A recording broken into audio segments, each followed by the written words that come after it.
A lot of people don't understand, but we have quite a lot of vowels in the English language. And we have special ways of using those different categories of vowels that we have. And that's what I want to explain to you. I want to explain to you, I think that I've got right into how Dr. Samuel Johnson, have any on 1755, he's a friend of mine because he's a doctor. In 55, he wrote the first recognised, authorised English dictionary. And it's a very big volume, and he worked on it for a very long time. And he took it from his sources, people like Shakespeare and Chaucer and all sorts of different authors who had been writing English words prior to 1755. Give us a system of writing our vowel sounds and writing our words in a way that everybody would be able to recognise what is happening. So what I feel I've found after years and years of teaching children how to read, especially children who are what we call dyslexic, who have difficulty seeing what is happening. This approach to looking at vowels is called phonemic awareness. It's a whole school of academic thought that looks at phonemes rather than just single sounds. And the vowel sounds are best explained in 4 different categories. The first category is short sounds. The next one is long sounds. And the next one is longer sounds. And the last one I'm going to call blended sounds or diphthongs. Now all of you gave me the names of these letters, and some of you struggled to give me these short sounds. And that's why it's important that I draw your attention. I know you know these sounds. I know you know how to spell, but I'm drawing your attention to these, what we call psychological units or facts. The short sounds are short and they have to be repeated. So the first short sound, what's the first letter in the alphabet that's a vowel? A. And what's the short sound for A? Sorry? No, it's not A. Now that's a very common mistake. A is, of course, this letter. A. What is the short A sound? A. No, A is the long sound, and that's the name of the letter. Yes? It's very important that you clarify the different vowel sounds, and the first one is at for at. And there's lots of single syllable words like rat and cat and sat that have the at sound in it, but there's lots of other longer words like ratify that start with that have this syllable and this short sound in it.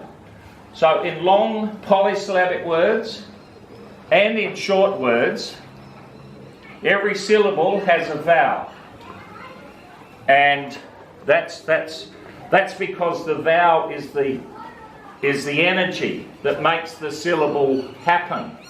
At for at. What's the next letter in the alphabet? Yep. E. E. So what is the short sound? Yes? E. Et for egg. All right. Next short vowel sound in the yeah. I. I is the name of the letter. What's the short sound? E. E. Thank you. It.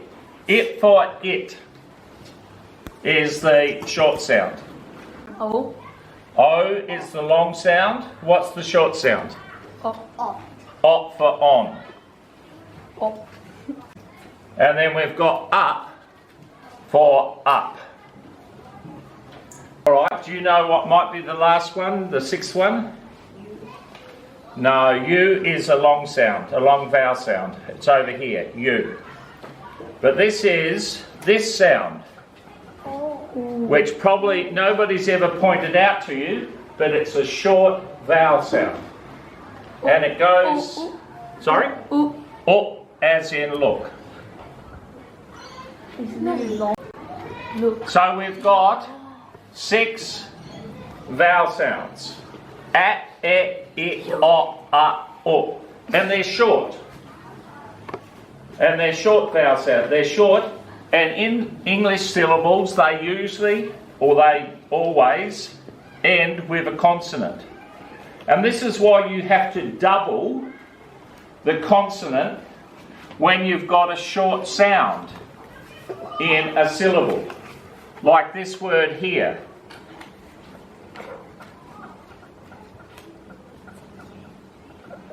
What's that word? Can you hear the at? Yeah. Can you hear the 10? T wasn't there. That double consonant wasn't there. It would be a tension. It'd be a long sound. So these short sounds are short and they have to be repeated. We go at, e, o. We go at. We can't sing these letters. They're short. So it's at, e, o, o. Do you want to do that with me? A, E, O, o. All right, so they're the 6. Now I was teaching a boy who had come from Mauritius, and he couldn't pronounce the et sound. It took me several lessons drilling him with the et sound before he could spell a word like get. G-e-t. Once he had learned how to pronounce the et sound and record that in his neurological system, he learned how to read. And that's how I learned from that instance of teaching that boy how important it is, all of the vowel sounds, that we know all of them. Because if we don't know them and we see this letter and we see it with a consonant after it, but we don't understand that it's a short et sound, then we're going to be confused, and that will interfere with all of our learning on how to read. If you want to request it, this is thing I'm killing because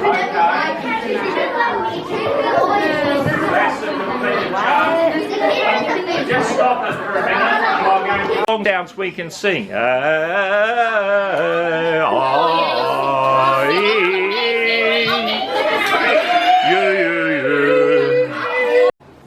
Does anybody know the name of this city? Wagga. Hey, see how it ends with an up sound? Wagga. And then you've got this word. Umbrella. Ends with an up sound. And then you've got this word. Toyota. Now, the thing about each of these words that ends with an up sound, not English words. What language does this come from? Japanese. What language does this come from? French. No, it's Italian. Italian, umbrella. And this word here, what's this word? Yeah, what language? No, Aboriginal. Oh. What's that word? 8. 8. Now, the friend of mine is a guy called Doctor Samuel Johnson. So what happened historically is that there are all these people writing English words. There are lawyers, there were poets like Milton, there were playwrights like Shakespeare, there were storytellers like Chaucer, and they were all spelling these vowel sounds in different ways. But Dr. Samuel Johnson came along in 1755 and he wrote the first English dictionary. And the first English dictionary set about giving us rules and giving us clues on how to pronounce the vowels. And they introduced these silent letters. Now, you've all been taught that E is a silent letter, haven't you? Not always. But there are other silent letters. Like with the A sound, you've got A spelt with the silent E, and you've got A spelt this way, haven't you? In words like rain and vein. And then you've got A spelt like this also, with these silent letters. So what's a word that has the spelling A-I-G-H in it? Oh. Yes? Straight. So there was this, he introduced this raft of silent letters to indicate that it was no longer a short sound, but what's this word here? Dumb. And what happens if you put a silent E on the end? Theme. Alright, so you've got the silent E here. And what happens if you put an A with it? Eat. And we have this rule, don't we? When two vowels go walking, the first one does the talking. Is that right? Have you heard of that rule? No. Nope. When two vowels go walking, the first one does the talking. So this is a long E sound. But there is an exception to it. And the exception, of course, is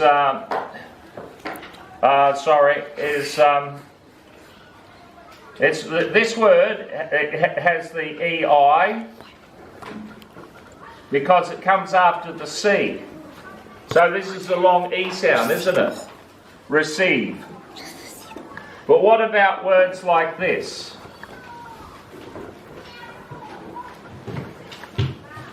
What's that word? Belief. Belief.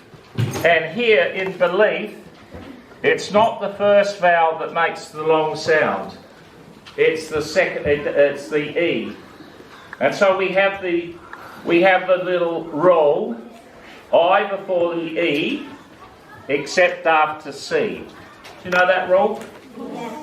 I before the E, except after C. So with words like belief or niece, it's not the first. It's not the first vowel that does the talking. It's the second one, according to that rule. A, E. Now this is the next one, isn't it? We're linking these up, and this brings in another rule for the pronunciation for long vowel sounds. So over here, what's this word? We. And the E is a long E sound because it's at the end of the syllable. And it's like I. I is at the beginning of the syllable, and it's also at the end of the syllable, and therefore we don't say it. Its name is Roger. We say I am Roger. Is that right? Okay, so there's two rules. One, it'll have a silent letter with it, and two, it will be at the end of the syllable. So when you come against high school words like this one,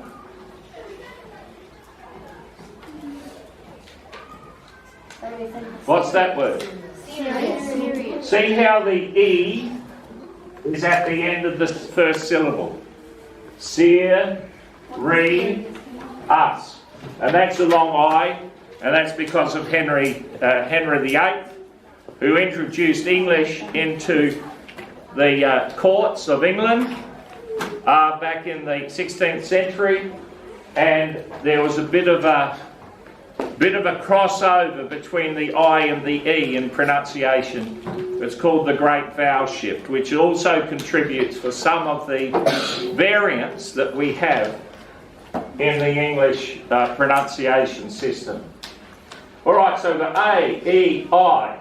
And this one here, of course, I want to point this one out because of the silent GH again. Can you see the silent GH in this word? Making the long I sound.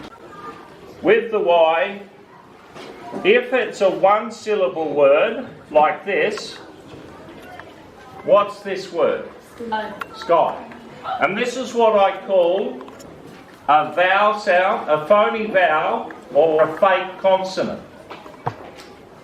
Because we have this rule in English that we do not put a vowel letter at the end of an English word.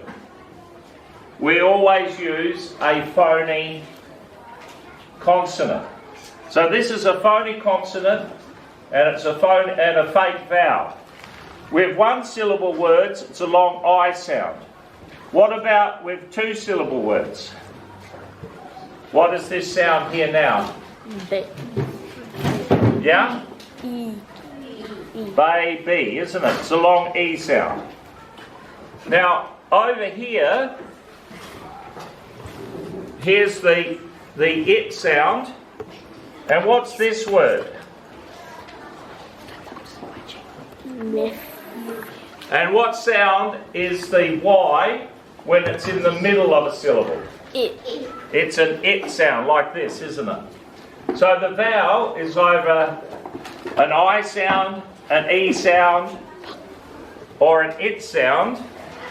And at the beginning of a syllable, like this word, what's this word?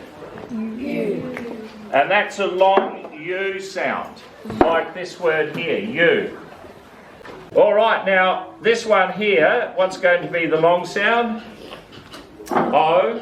And in this word here, for instance, you'll get that rule I was talking about. What's this word? Open. Open. What's the first syllable? This is the first syllable, isn't it? O, pen.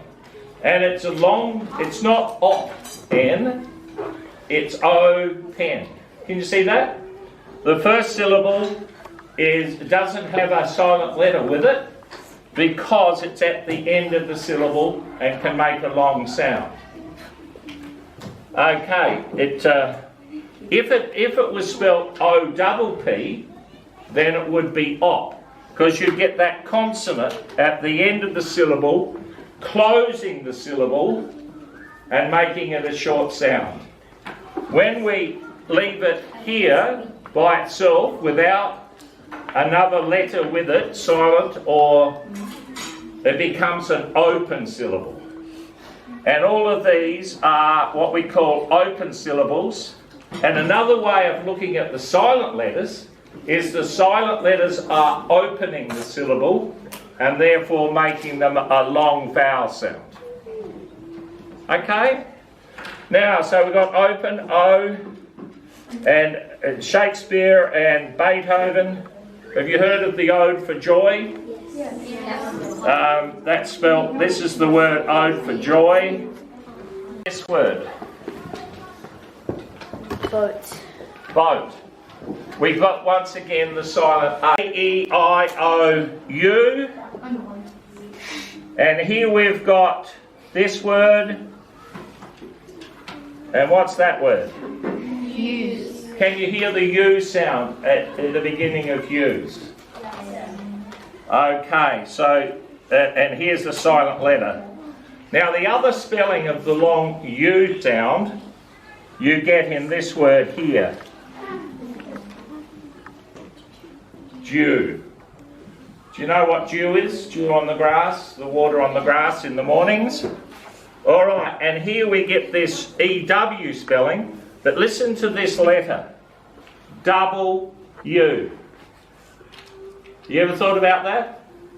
The W and the U are really quite often, especially at the end of a syllable, at the end of a word, the U, this here, the E is the silent letter with the U, and this is probably another exception, like the I before the E. You can say the E before the W makes the U sound. Okay, so dew.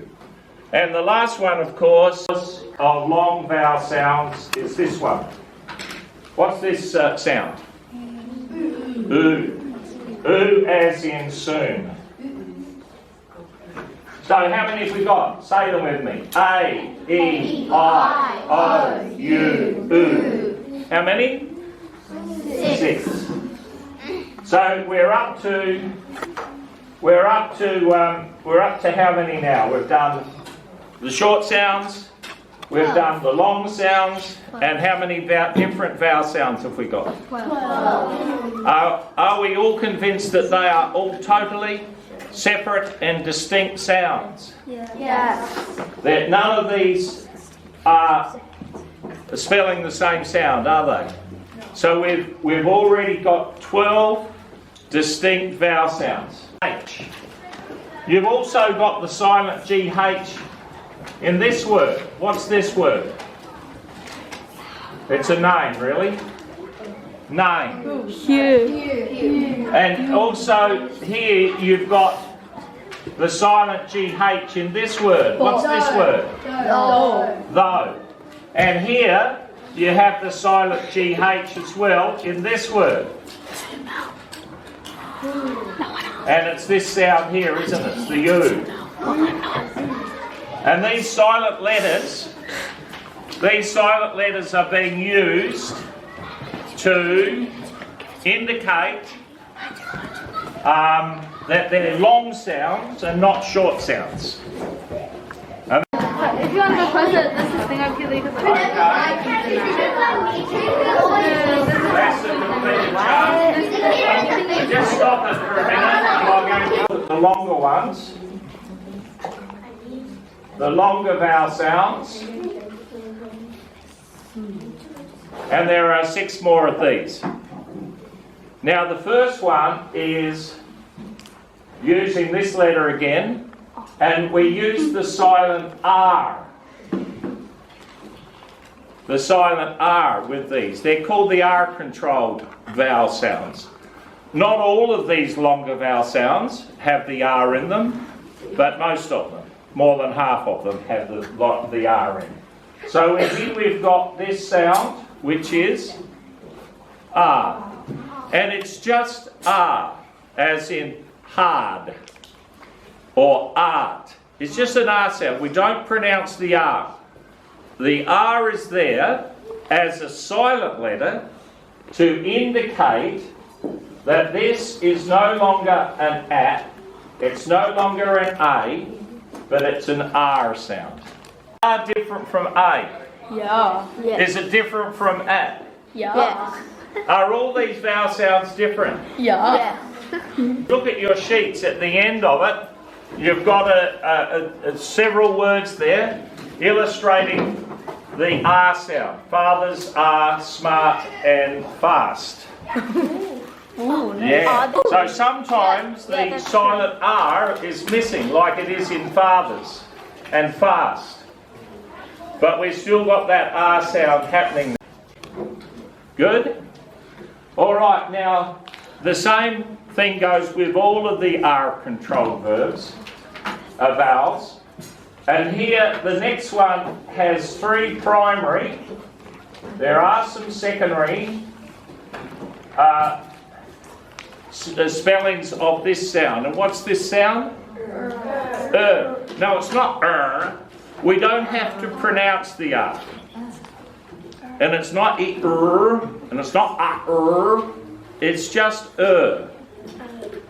And once again, the R is a silent letter indicating that it's not an E, it's not an E, it's just an or it's not an it, it's not an I, it's just And then here the words that I like to use, here we can put art, here we can put her, and then we can put first, and then we can put nurse. Her first nurse. And there's another reading system called Spalding. Another guy called Spalding, and he's the person who introduced me to this. He was teaching people how to read in Hawaii, teaching Hawaiians how to read, and he came up with a similar type of presentation of vowels and letters that represent our writing system. So I give acknowledgement to Spalding and Spalding for their input. All right, so Dr. Samuel Johnson in 1755 is developing this system so that when we look at words, we can decode them. It's not a guessing game. Some people think that English is a psycholinguistic guessing game. It's not. It's a systematic way of using silent letters to indicate which vowel to select when you pronounce and break a word down. Because what we're doing when we're reading is we're pulling syllables apart. And syllables are like atoms. They don't like to come apart. They like to remain bound up in their different elements. And so we've got to segment syllables into their separate sublexical, we call it vowel sounds, and find out how to represent those sounds using the system that I believe Dr. Samuel. Vowel sounds are regular, and then these here are slightly irregular because they've got different silent letters in them. And here, things are becoming even more irregular. Anybody remember what the one is that goes with the I? It's this one here. Oi. Alright, which we get in boy and loyal and royal. Now this oi sound and coin, there's lots of words, point, all have the oi sound in them. Usually when they're in the middle of a syllable, they have the I, and then at the end of a syllable, because we have this rule, once again, Spalding introduced this rule to me, that English words do not end with a vowel. I mean, there's lots that end with the E, but for some reason we have this rule that we don't end with a vowel. So instead of ending a word like boy with OI, we put this phony, fake consonant with it. So Y is a phony, fake consonant, because in actual fact, Y is always a vowel sound. So this is what I call the Latin OR, and this one here I call the Greek OR. AU is an official spelling of the OR sound. AU spells OR sound. And if you look at these at the end of your row, you'll see all your law, or, thought, cause, more, war, roar, court. There you got the silent GH again. And course. Ow. Ow as in out. Ow. Ow as in out. And also in owl. See how you've got the W there instead of the single U making owl. And so we've got oi, or, ow. And when I was testing primary school students with their reading, I found there was a word there in the list of words that they had to spell, which was this word.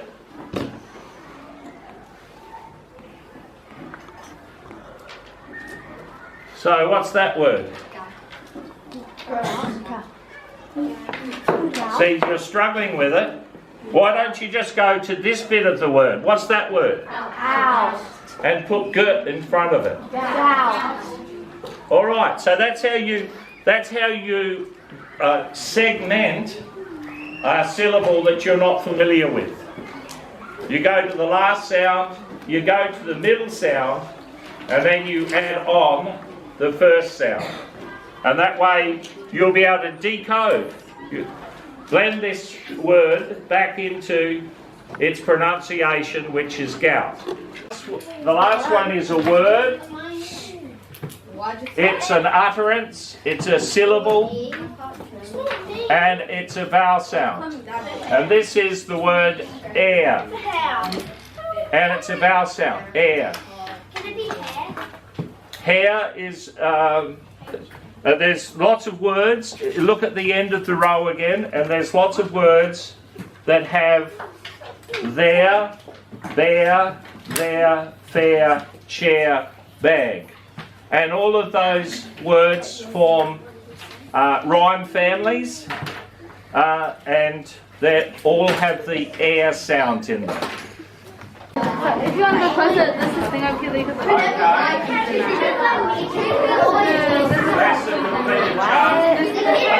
Just stop it for a minute. I'm going to size of one that makes the vowel sound say its name.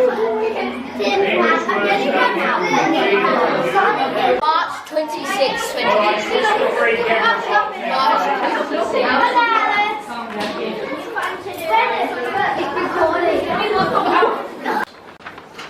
Now after that we go to the blended diphthongs.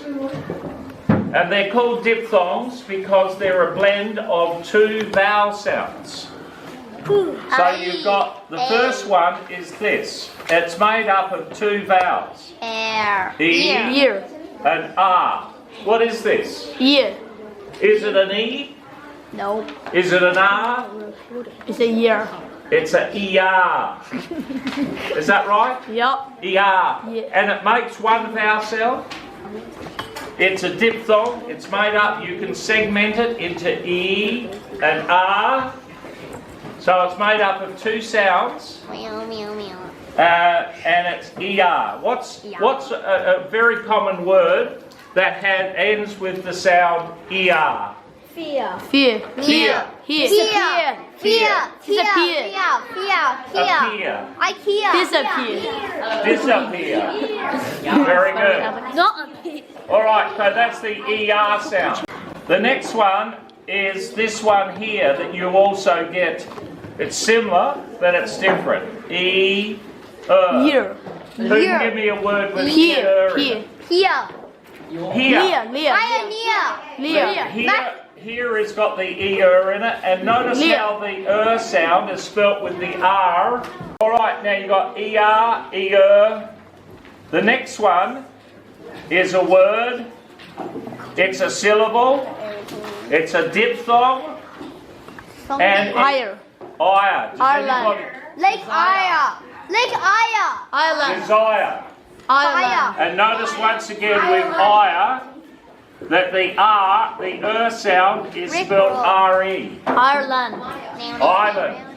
And the word ire means anger. 1, 2, 3.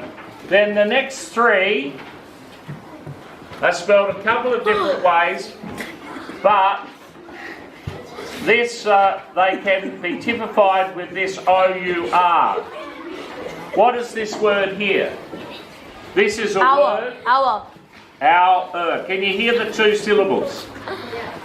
Our. That have been blended into a diphthong, which is a syllable, a word, and a vowel sound. Our. And then you've got a different diphthong here in this word. What's this word? Tor. No, tour. Tour. Tour. U plus Tour. And then there's another one in this one. What are the two sounds in this word? For. I hear or plus this word. Our is a diphthong.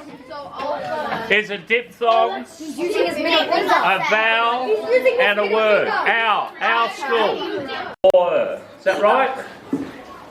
And down the bottom here we have this one. You. Your. Give me a word that's got you. Sure. Sure. Cure. Cure. Lure. Manure. Lure. Lure. Cure. Lure. Lure. Lure. Manure and pure. Pure. And the last one is this one that we've already looked at, which is U, which is a U sound plus an U. U. And it's a diphthong. It's one sound, but it's made up of two sounds. We can segment U into U and U, and we can blend it back into one vowel sound. Alright, so here we've got our 26. Down here we've got, count them with me. 1, 2, 3, 4, 5, 6, 7, 8. So what's 6 plus 6 plus 6 plus 8? 6, 12 plus 6. Wait. 6 plus 6. 24. 6 plus 6 plus 6. 18. If you want to go closer, this is the thing I'm feeling because